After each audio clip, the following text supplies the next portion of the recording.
How can you make a short video into a live photo on the iPhone? How can you make that conversion?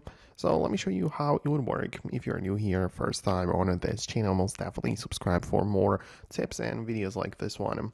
Anyways, you need to utilize an app for it because using the built-in tools, it's simply not possible, but you can literally go to the App Store and open up or look up the video to live photo. You can look that up by this phrase, and there are going to be a bunch of apps. I, for example, have used this one personally where I open it up and I can choose the video to the live photo, right, which is going to be the first thing.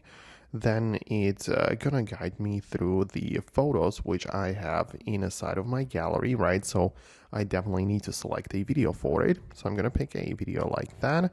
Then when I click on the next, I have the ability to add some effects or even some changes to it, right? And once I'm ready, I can click on make, and it's gonna turn the live photo into the regular video into the live photo. It tells me iOS 17 and plus, or you can also utilize the live photo format which was used before, right? So likely you want to go with the latest option, but when you go through this, you might get an ad depending on the app, but that is how you can basically turn the video into the live photo, which then going to be saved in the gallery, of course, in the live photo format. So that is generally the blueprint of how it would work. If you're new here and first time and you like the video, subscribe for more, and I hope to see you later in future ones as well.